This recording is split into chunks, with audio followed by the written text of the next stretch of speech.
Welcome, welcome. Hello. So today we're going to be talking about relationships, family. I really want to get down to your paint. I heard you say it's better to paint on yourself than paint on canvas. And I really want to know a lot more about that. Okay. So tell us a little bit about what you do. Well, I'm a self-body painting artist. I paint my feelings, my friends' feelings, anybody's feelings, whatever's going on, I paint it on myself and I put it on display and deal with whatever comes with it as it comes along. Yeah. So tell us where you grew up. I was born in Connecticut and I was raised in the Bronx as well. I was raised in Soundview, and I saw different things. I was exposed to different things. I was exposed to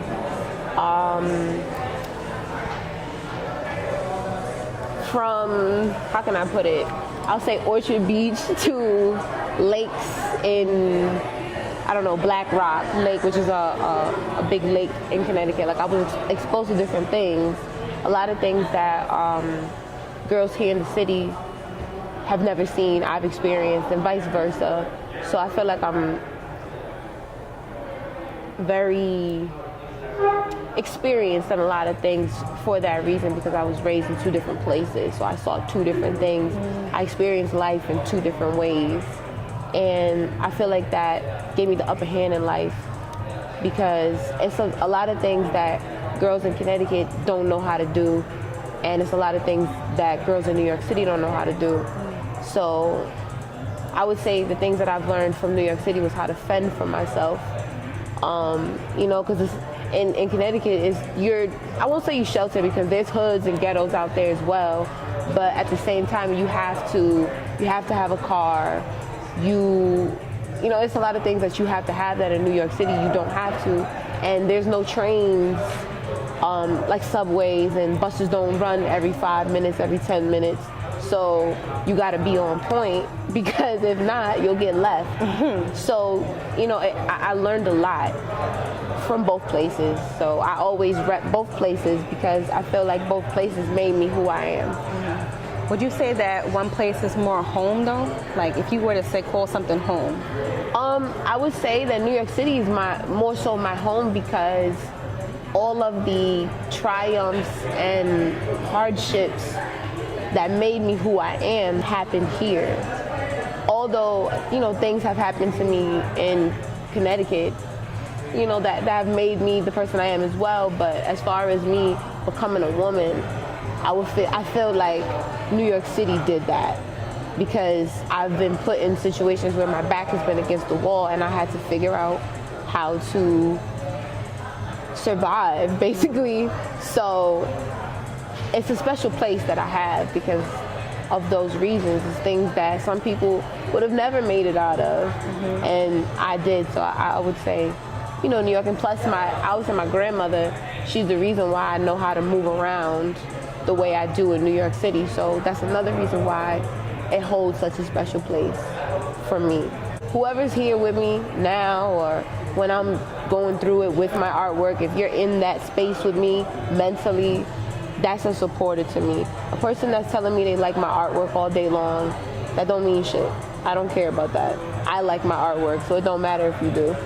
Like, that doesn't make me like, yes, you're supporting me. Like, all right, you're telling me it's nice, thank you, but I don't see you at these art shows with me, or even little things. So I don't pay that no mind. I mean, I agree with you, and I hear where you're coming from, because it's like, when you're in business and you're being creative, you need people to be there to support you. And sometimes, the people you expect to support you is not the people who are supporting you, Yeah, they supported you on the internet.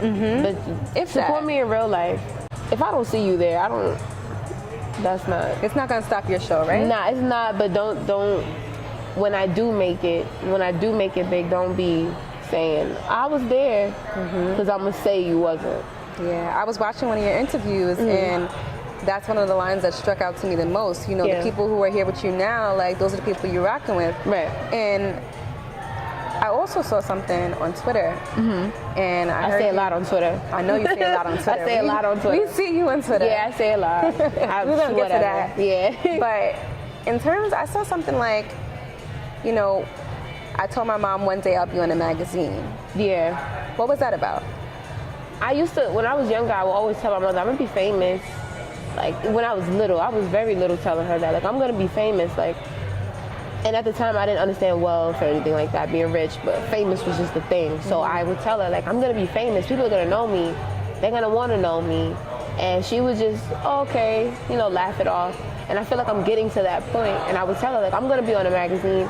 Even with, like, I prep myself for interviews and stuff like that, just to play around with it. Like, we always do that. My cousin and we, like, all right, this is Vogue, so ask me questions that people in Vogue would ask. Or, all right, this is the fader. This is, you know what I'm saying? I'm on the cover, so you gotta ask me the right questions. You know, like, so I just say it to her, and I say it just in general.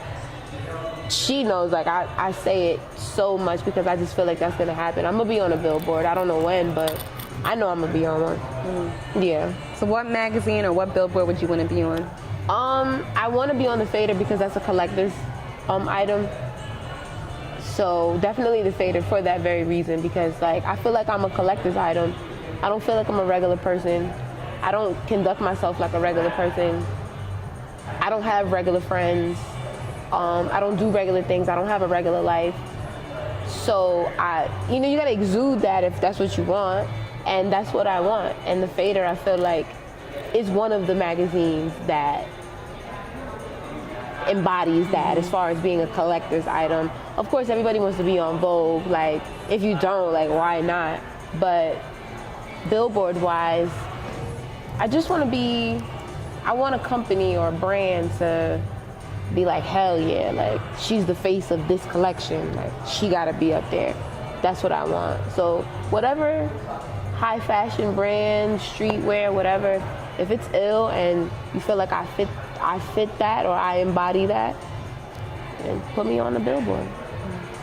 So I heard you say you're not regular. What do you mean you're not regular? What's regular?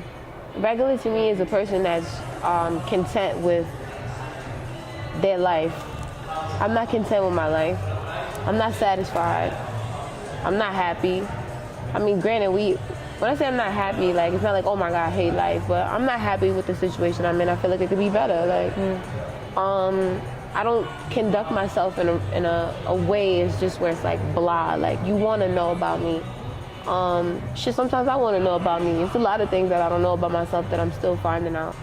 And I like to have a good time, and I'm not scared. And I feel like regular people are scared. That's why the way they are.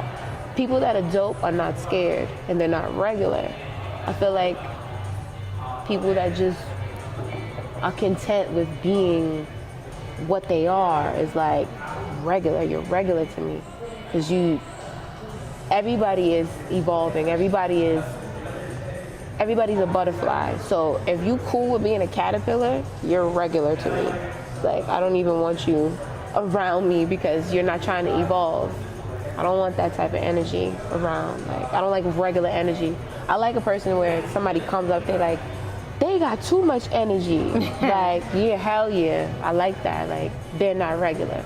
So that's what I mean. Okay, so no regular. No. I know some people say no basics, but like, I like no regular. Yeah. You know, basics, we get into a whole other realm with that. It gets rude when you say that. Yeah. Yeah. I feel you. When I first met you, when I first had an encounter with you was at a freedom of speech pop-up. Yeah. And I saw your body paint. I didn't know you before then. First time I saw you. Yeah. And I said, who is this girl? And automatically I saw something that was much more than what people see. Yeah. More than what you just post. But was it? I think maybe a year went by, if that. For the freedom of speech. Yeah. Freedom of speech. It was it was on Christmas Day, Christmas Eve. So about a year went by, and I saw your Instagram, but I didn't see anything I could track. Right. So who is A? Right. You know, I think people need to know who is A. How did you get the name A? Well, my name is Aja. Some people call me Asia because, you know, you see the Y. which, I mean, whatever. Like, it's not, granted, that's not my name, but I don't take it personal when people say it because that's what they see. But A is so complex. Like, A is the person that's like, oh, you scared to do this? All right, let's do it. Like, that's me. Like, you scared to do that? All right, let's do it. Like, whatever happens, happens. I'm very emotional. I'm very territorial. I have jealous ways, but it's not jealousy as far as a person. Like, I'm not jealous of a person. I'm more so like, that's mine. Like, when it comes to people. Like, I don't really like sharing my friends. I mean, that may be immature, but I don't care. Like, I don't like. Well, it's nice. Thank you. She did a really good job with she picked it. She got me drinking things out of it. I like that. Girl, I wouldn't drink this shit. I like that. I like sweet wine. It's cool though. I like it. Grown things, right? Right. For a grown ass woman. All right. So, free will. What does that word mean to you? Doing whatever you want, whenever you want to, and not being afraid of who you're gonna offend. That's pretty much. That's how I look at it. I don't look at it as anything else. Maybe I should, but I don't. I look at it as me doing whatever I want to do. So in the age that we're living in, a lot of people are embodying this free will nature. Yeah. And I think this is a time and a space that you can do it without as much ridicule as before. Yeah. Right? So what is your deepest, darkest secret?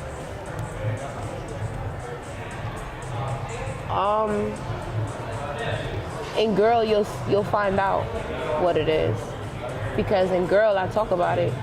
Something that I was holding back for years, and only my close friends knew about it.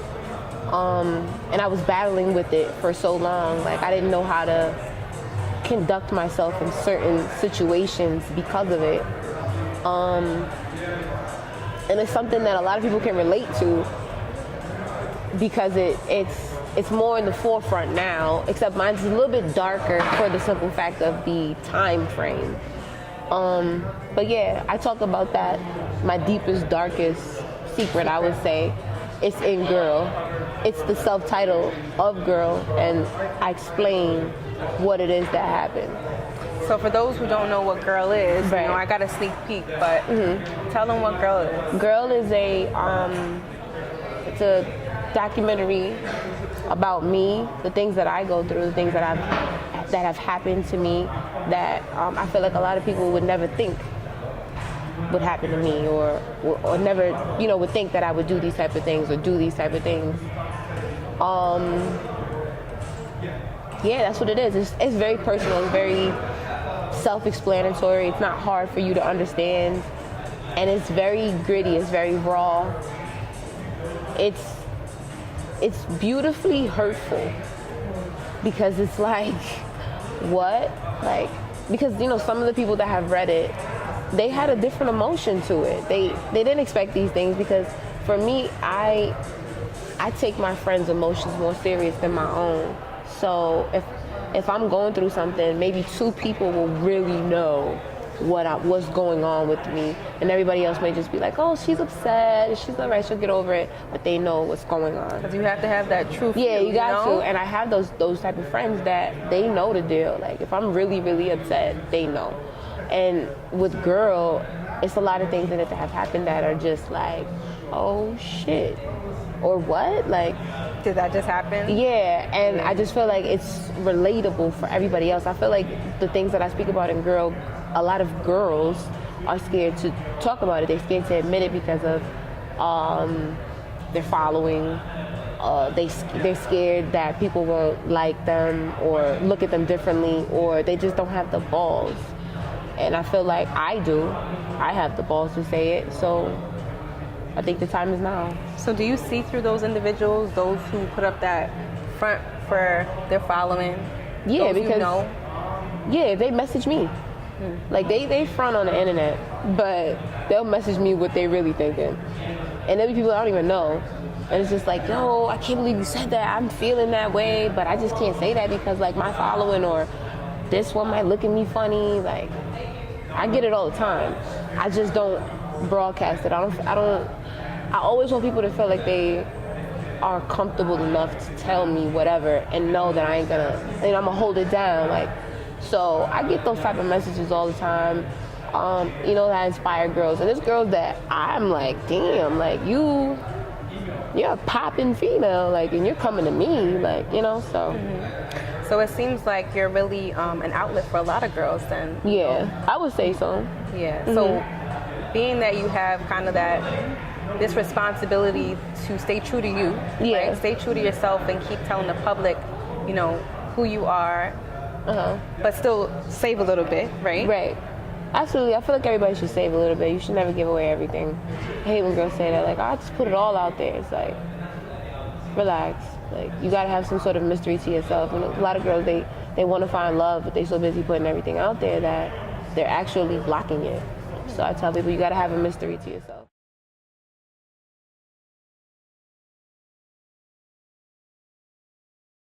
Now, were your mother and father together? No. They're not? No, Okay. they're not. How did that impact you growing up in terms of like relationships and what you thought a relationship should or should not be? When I was young, I wasn't looking at men, so I didn't think nothing of it. Like, a man was gross to me, so I wasn't looking at it as like, man and woman, you gotta be married, and I never looked at it that way. I just was like, if you want to be with that person, be with them, but if you don't, find somebody you want to be with. That's how I look. I look at everything like that. I don't look at it as like, this is supposed to be like, when people say, oh, you're supposed to have a white picket fence, 2 kids, a house and a dog. Like, I don't believe in that shit. Like, because that's not everybody's destiny. Like, that's not everybody's journey. That's not kind of like, how you grew up.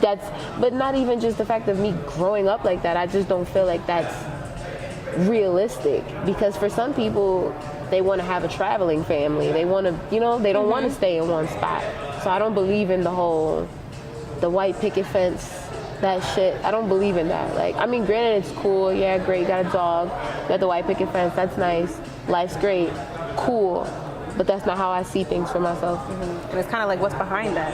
Yeah, and a lot of the times, those houses are fucked up on the inside. They are. So, yeah, that's how I feel about that. They are. So, let's talk about your experiences. We heard about your family. Yeah. What were some of your experiences growing up in terms of experiences with men, experiences with women? I was a tomboy growing up. I was very girly in the younger stages, like 6 and 10. But then as I got older, like, I was a tomboy in like high school and middle school. I never had a good experience with a man growing up. Any experience I ever had with a man was like really, really uncomfortable and really inappropriate and really unacceptable. And women, they just always liked me. Girls always liked me. So I gravitated more to women because of that reason. And I just didn't feel comfortable with men. So as far as that goes, that's how it went. Was there something that happened why you didn't feel comfortable with men and you felt more relatable to women? Yeah, which I do talk about in Girl, which is something I really believe that a lot of people need to read because I know that this has happened to a lot of people. I had something happened to me that was so deep and dark, and it just made me very like disgusted with men. I never, as I got older, you just get older, of course you're gonna learn about like a man and what to do, but as in my teens and stuff like that, I didn't really like men like that. Okay. So I have the inside scoop. This is the unedited version. Yeah, it's gonna be unedited anyway because I just like the grittiness of it. Okay. 11-234, 11-236. Yeah. What is that? It's an area code. Where? In Brooklyn. For people that know about that area code, I don't even know what to say it, but yeah. So this is going to be a part of your, what do you want to call it? A docu-series, a pictorial? What do you want to call it? I guess you can call it a documentary. Documentary? Yeah, like an art documentary, because that's what it is. Okay. Because those are descriptions as well to paintings that I have to go with it. Gotcha. Yeah. So you have this experience. It's undefined, but I see that it's very dark. It seems like it took place with you and a man, someone you're close to. You know, tell us just a snippet about it. The person that I'm speaking about is a person that's like respected. Like, he's respected by a lot of people. And I, you know, we were out, we were having a good time, and then we all came back because it was myself and another person that was there as well. It was us three. And, you know, like, we're all artists. He's an artist, the other person is an artist as well. And artists do things that some people frown upon. That's just what it is. Like, we were just having conversations about a few things, and it just brought up emotions that were like intense. And I just saw that person in a light that I've never seen them in, and I never thought I would see them in. Extremely vulnerable. I wasn't scared. I was just so upset that I know this person can't do this on a regular. That's what upset me the most, is because I feel like the things that he's going, somebody needs to like hear it, because he's never gonna say these things. And if he does, it may be through his music or something, but like sometimes you really need to physically say these things to people, because that shit'll eat at you.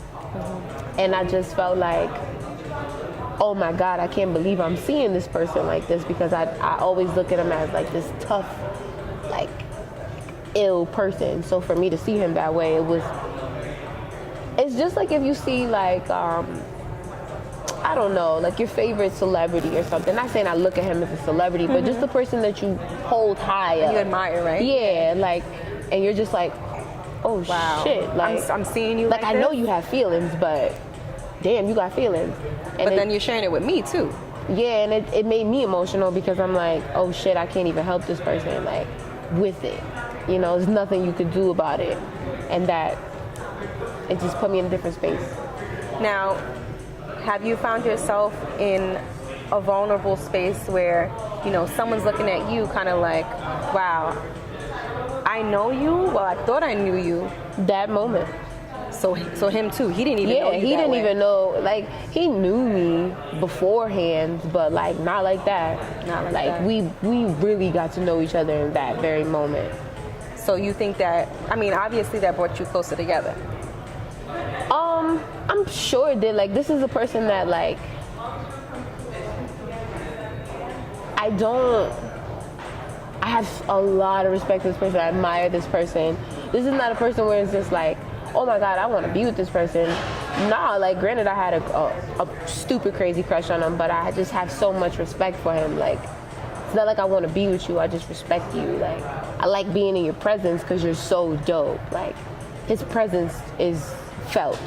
And I think people like that are so ill. So when they're upset, it makes me upset, regardless of the relationship that we have. Like, you're a very cool person. If you were upset, I would get upset because I think you're a very cool person, you know? Like, that's just what it was, except it was more intense because of what we were on.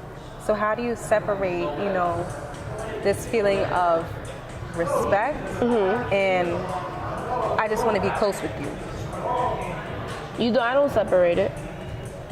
It's just up to you to want to be around me. Like, I could, you know, a person, you could like them and all these things, but they have to want to be around you. It's not necessarily they don't like you, but it's just some people feel like, you ever meet a person where you're like, I'm not the right person for you. But I love you though. I ain't the right person for you though. That's how I feel. I'm not the right person for him, but I think he's amazing. And if he ever asked me to do something, I'd probably do it. Why aren't you the right person? Because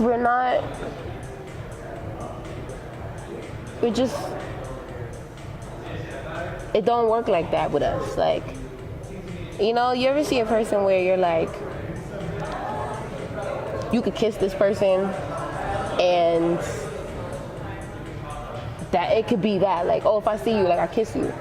But it's not like, oh, now we gotta make out. Like, nah. It's just like, I'm happy to see you.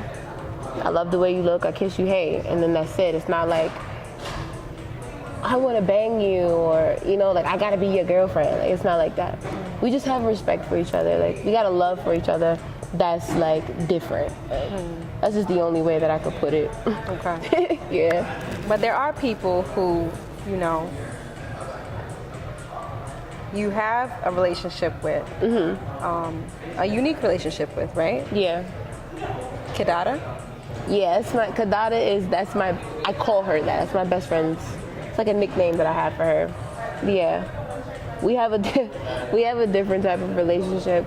Like, my family, every time they see us, they're like, y'all are married. 'Cause we have a different type of relationship. Like, we've been through a lot of dark things together. She knows me better than a lot of people. And we go at each other like, mother effer, this, that, F you, like, but she's never going anywhere, and I'm never going anywhere. It's one of those things. And you can't get that with everybody. And on top of that, I can be myself around this person. So those are the type of friends that I need. And not even just that, like, I feel like even when we're both in a disgusting place mentally, we comfort each other in that place. And some people can't tap into that place. So when I'm talking to them, they're just like, yeah, I know that's sad, but she's actually in it with me. She actually feels it. And we're the same sign. She's a Scorpio too. So it's a lot of things that she gets that a lot of people won't get because they can't see it. Because that's not them. So, Okay. yeah. So, I know that you paint, right? And you paint on your body. Your body is your canvas. Yeah. I heard you say that you paint not only your feelings and thoughts, but also the thoughts of your friends and experiences of your friends. Yeah. Tell me what a day looks like when it's you and your friend. Not your experience, but your friend's experience. How do you portray that on your body? I have a friend who's just mentally not there right now. And she didn't know how to say it. So I put her feelings into mine. As when I say that is, I took how she felt and put it into my own interpretation and put it on my body. And granted, I paint myself nude. Some people find freedom in showing their body, which for me, that's the same situation. And she's the same way. She just won't do it. So I did it. And that's how some of the artwork comes along. Some people just can't say the things that I am willing to say, so I paint it for them. And then they'll take it and they'll post it and just like, they act like they're showing love, but it's really their feelings and they know it. Yeah. So now, when you're painting, is this person there with you as you paint? No, nobody's ever with me when I'm painting, unless I'm painting live, but 99% of the time I'm doing it by myself. Okay. So when you paint your own experiences, Yeah. how do you feel as you're painting? I have paintings that I've done where I was coming down. Then I just have paintings where I'm like, yo, I'm in this moment right now. I'm gonna paint about that shit later. Like, that's what I do sometimes. Yeah, I've had some paintings where I was like having a bad trip or something like that, and I just needed to get it out in that moment because I was tripping. And then, like I said, there's some things I'll write it down and be like, yo, I'm gonna paint about that later because I gotta get it out. Okay. Yeah. So tell me about one of your past paintings that really were like, you hold it close to your heart. My very first painting is the painting where I have the black wax coming out of my mouth and my eyes. That was the very first painting that I did. I was going through depression and I was like, Saw that one. I was mentally weak. Like, I was weak. I wanted to end it all. Like, I was just so weak. Like, I couldn't face life. Like, and I was like, damn, like, I'm going through some shit.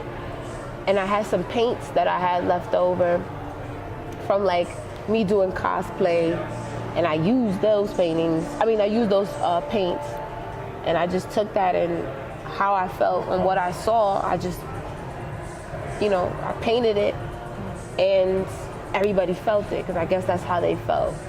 And it was just so ill because I didn't know people felt that way. I was just going through some shit. Like, I wanted to end it all for real. and that's what I did instead. So when you say end it all, are we talking suicide? Yeah, the thing with suicide now is that people, they turned it into a trend now. So people that really go through it, they can't even talk about it because it's just like, it looks like you're looking for sympathy or you're looking for attention, when in fact it's like, nah, like people go through this, and I went through it, and I hate people saying, like I never feel that way. Yeah, I was one of those people that said that. Like, I can never kill myself. What? Until you in that dark ass hole, and that's the only thing that you think could get you out of that dark ass hole is to end it.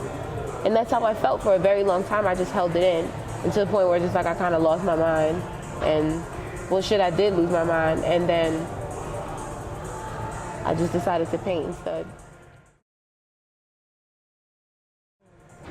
So I'm going to challenge you about that idea of suicide because I work with students, and you never know what a child is going through as a teacher. You never know what they're going through. Right. And I see a lot of teachers who ignore the fact that before 8 a.m., these kids come from a home. Right? They come from something, or not a home. They come wherever, from shelters, else, right? wherever. And it's important that you, I don't want to say accommodate, but you build a space where these kids feel safe. Yeah, safe havens. Anywhere that a kid is, I feel, should be a safe haven. No matter if it's the bathroom, like, it should be a safe haven for a kid, whether it's emotionally, physically. They should always feel comfortable. They should always be able to. A lot of little kids, it's so weird, and I never understood that. Little kids always run up to me if I don't know them. Like, their parents will say to me, how do you know my daughter? Mm-hmm. How do you know my baby? I'm like, I don't. They just flock to me, and like I'll have like my cousin's kids. They'll like whisper stuff in my ear, or like I'll take them out. Like one of my cousin's daughters, when she was a little bit younger, I would take her to Riverbank all the time. Like I was like, let's just walk to Riverbank, or I'll take you to Jacobs. Let's sit down and have a conversation, because every kid, they're not gonna open up to their parents as much as they will to a stranger. Yeah. So, even people say like they know their parents. I mean, they know their kids. I know my kids. You do, but you don't, because it's a lot of things you don't know, and a lot of kids do that to me. They always feel comfortable with like, I'm gonna tell you this, or guess what? And I hold it down. I don't. Even when people say, well, it's your job to tell them. It's your job to tell their parents. Yes and no, because I feel like when you tell their parents, like, now they don't trust you, and I'm big on that. So like, it's certain things I'll tell them, like, yo, I gotta tell your mother that. Mm-hmm. Like, you know what I'm saying? Yeah. Like, I'm not just gonna do it. Like, I have to let them know first, so that they can prepare themselves. Mm-hmm. So I'm like, yo, listen, like, I gotta tell your mother that, because that's heavy. You know what I'm saying? Like, that's you want to prevent. Yeah, but at the same time, 90% of that conversation, it'll never come out again. So mm-hmm. I'm big on safe haven as far as words go, because that's everything. Mm-hmm. Did you have someone that you could talk to, you felt safe when you were younger? To keep it real, I talk to myself as a kid. Being 100% honest, I was my best friend growing up.